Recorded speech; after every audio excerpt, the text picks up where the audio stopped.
పిఠాపురం నుంచి వెళ్ళి పవన్ కళ్యాణ్ గారు అయితే పోటీ చేస్తున్నట్టు మనకు తెలుసు. కాకపోతే తనని ఓడించడానికి ప్రత్యర్థి పార్టీలు అంటే వైసీపీ లాంటి పార్టీలు కొన్ని కుట్రలు చేస్తున్నాయా అని అనిపిస్తుంది. ఎందుకంటే సేమ్ అంటే కొంతమందిని తీసుకొచ్చి సేమ్ అంటే ఒకటే పేరులాగా అనిపించేలాగా గుర్తును కూడా కొంచెం పోలి ఉన్నట్టుగా అయితే క్యాండిడేట్స్ ని తీసుకొస్తున్నారు. గుర్తులు కూడా సేమ్ ఒకటేలాగా ఉండేలాగా తీసుకొస్తున్నారు. సో ఈ అంశాన్ని మనకు వివరించడానికి మనతో పాటు ఉన్నారు ప్రముఖ రాజకీయ విశ్లేషకులు అంకమరావు గారు.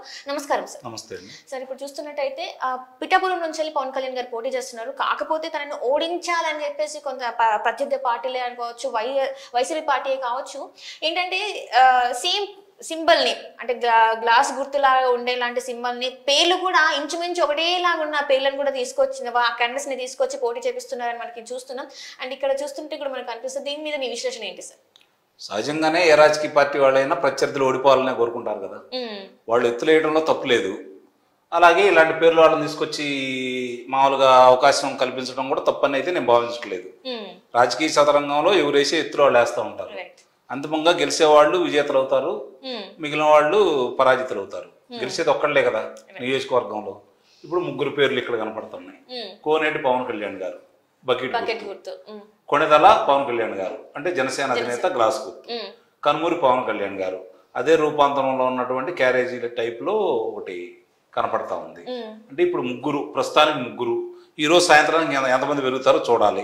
ఇంకెంతమంది పవన్ కళ్యాణ్ ఉంటారో వాళ్ళందరినీ తీసుకొచ్చేసి, అంటే ఇక్కడ మీరు క్రమం కూడా ఆలోచించండి. కోనేటి, కొణిదల, కనుమూరి, పవన్ కళ్యాణ్ అనేది మూడు ఒకటే. అంటే ఇక్కడ కూడా ముందు అక్షరాలు అట్లానే ఉండేలాగా చూస్తున్నారు అనమాట. తప్పు కూడా కాదు ఇది. వాళ్ళైతే నేనేం తప్పట్లేదు. రాజకీయంలో ఇది సహజం. అంటే భయపడుతున్నారు అనుకోవచ్చా? మరి భయపడటం అంటే ఓడగొట్టడానికి రకరకాల ప్రయత్నాలు చేస్తూ ఉంటారు. అంటే ఒకరికి ఇద్దరిని తీసుకొచ్చి ఇక్కడ 10 మంది ఇంకా దొరికిండ్రు వాళ్ళకి. అది ఈ పేరు గల్ల వాళ్ళు ఇంకో 10 మంది దొరికిండ్రు. దొరుకుంటే వాళ్ళని కూడా తీసుకొచ్చి పెడతారు. తప్పే ఉంది దాంట్లో. తప్పు పట్టాల్సిన అవసరం లేదు. స్వతంత్ర భారతదేశంలో ఎన్నికల సంఘం వాళ్ళు కొన్ని నియమ నిబంధనలు వాళ్ళకు ఉన్నాయి. దానికి అనుగుణంగా వాళ్ళు కేటాయిస్తూ ఉంటారు. వాళ్ళకు కూడా ప్రలోభాలకు లొంగి కొన్ని ప్రభుత్వాలకి లేకపోతే ప్రభుత్వ అధినేతలకు లొంగి కొన్ని కార్యక్రమాలు తీసుకుంటా ఉంటారు.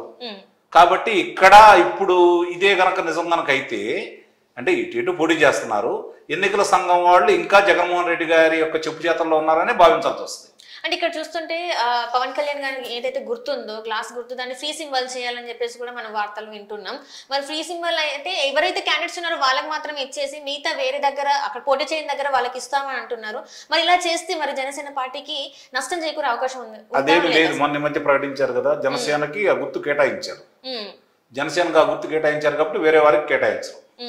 అని ఇదంతా చూస్తుంటే జగన్మోహన్ రెడ్డి గారు ఇదంతా చేపిస్తున్నారా అని చెప్పేసి కూడా కొంతమందికి అయితే అనుమానాలు ఉన్నాయి. మరి ఇందులో వాస్తవం ఉందంటారా? జగన్మోహన్ రెడ్డి గారికి వీళ్ళు గెలవాలని ఆయన కోరిక కాదు కదా. తనే అధికారం రావాలి కాబట్టి 175 స్థానాల్లో ఆయన చూస్తున్నాడు కదా. 175కి 175 నేను గెలవాలి, నన్ను గెలిపించండి అని ఆయన కోరుకుంటున్నాడు కదా. మరి ఆయన ప్రయత్నాలు ఆయన చేస్తూ ఉంటాడు. దాన్ని మనం తప్పట్టద్దు. ప్రజలు దీన్ని ఎంతవరకు సహకరిస్తారనే దాని గురించే కదా మనం ఆలోచించాల్సింది. ఈరోజు ఏ రాజకీయ పార్టీ అయినా ప్రత్యర్థుల్ని రాజకీయంగా ఓడించాలి అంటే మంచి పనులు చేశామని చెప్పుకోవాలి. అధికార పార్టీ ఇదిగో పలానా పనులు మేము చేశాము, నీటి జలాశయాలకు సంబంధించి కావచ్చు, లేకపోతే తాగునీరు కావచ్చు, వ్యవసాయానికి కావచ్చు, ఉద్యోగస్తులకు కావచ్చు, విద్యార్థులకు కావచ్చు, ఏం మంచి పనులు చేశాము, ఇదిగో ఈ పూర్తి చేశాము, మేము ఈ రహదారులు పూర్తి చేశాము, ఈ వ్యాపార సముదాయాలను ఇక్కడ తీసుకొచ్చాము, ఇంతమందికి ఉద్యోగాలు వచ్చినాయి, లేదంటే ఇదిగో ఇక్కడ ఇన్ని ఇల్లు కట్టించాము, ఇవి కదా చెప్పుకోవాల్సింది. ఇప్పుడు చెప్పుకోవడానికి వాళ్ళ దగ్గర ఏమి లేవు కాబట్టి ఇలాంటి ప్రయోగాలు చేస్తూ ఉంటారు. వీళ్ళకేమో అలాంటి మాకు ఇక్కడ జరుగుతున్న అన్యాయాలని, అక్రమాలని, రాష్ట్రంలో జరుగుతున్న దాష్టికాలని, దౌర్జన్యాలని, హత్యల్ని, దోపిడీలని, దొంగతనాలని వీళ్ళు ఎత్తి చూపుతున్నారు కాబట్టి ఈ ప్రభుత్వం దిగిపోవాలని వాళ్ళు పోరాటం చేస్తున్నారు. ఆయన ఏంటంటే లేదు, అధికారంలో ఉంటేనే ఆయనకు మనుగడ, ఏ రోజు అధికారం పోతే ఆయన కారాగారం పాలవుతాడు కాబట్టి ఆయన అధికారం కోసం ఎన్ని ఎత్తులైనా వేస్తాడు, ఏవైనా చేస్తాడు. ఇందులో నీతి జాతి లేదు కదా. దాని గురించి ఆలోచించుకోవాల్సిన అవసరం లేదు కదా. సిద్ధాంతాలు అయితే లేవు కదా. అంటే ఫస్ట్ నుంచి చూస్తుంటే పవన్ కళ్యాణ్ గారిని ఎట్లయినా ఓడించాలి అని చెప్పేసి కొన్ని కోట్ల రూపాయలు కూడా ఖర్చు చేయడానికి సిద్ధంగా ఉన్నారని చెప్పేయడం. అండ్ ఇంకొకటి ఏంటంటే ఆ 3 పెళ్లిళ్ల గురించి ప్రస్తావించడం ప్రతిసారి. అయితే దీనికి స్పందిస్తూ పవన్ కళ్యాణ్ గారు కూడా ఏంటంటే ఒక ప్రత్యేక జైలు కట్టిస్తాను జగన్మోహన్ రెడ్డి నీకు అని చెప్పేసి తను కూడా స్పందించడం జరిగింది. అంటే ఇవన్నీ ఎలా చూడాలి సార్? లక్షల కోట్లు సంపాదించుకునే వాళ్ళకి వేల కోట్లు ఖర్చు పెట్టడం పెద్ద విశేషమేం కాదు కదా.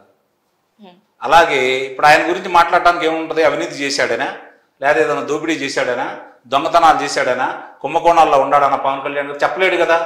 పెళ్లిళ్ళ గురించి మాత్రమే మాట్లాడతాడు. ఇప్పుడు వాళ్ళ కుటుంబ చరిత్రల గురించి వాళ్ళ గురించి మాట్లాడుకోరు, పెళ్లిళ్ళ గురించి మాట్లాడతారు. హత్యలు చేసి వాళ్ళ కంటే పెళ్లి చేసుకున్న వాళ్ళు తప్పుడు వాళ్ళు అయితే కాదు కదా, విడాకుచ్చి పెళ్లి చేసుకున్న వాళ్ళు తప్పుడు వాళ్ళు అయితే కాదు కదా. హత్యలు చేయించేవాళ్ళు, దోపిడీలు చేయించేవాళ్ళు, దొంగతనాలు చేసేవాళ్ళు వీళ్ళందరికంటే మంచి కిందే లెక్కే కదా.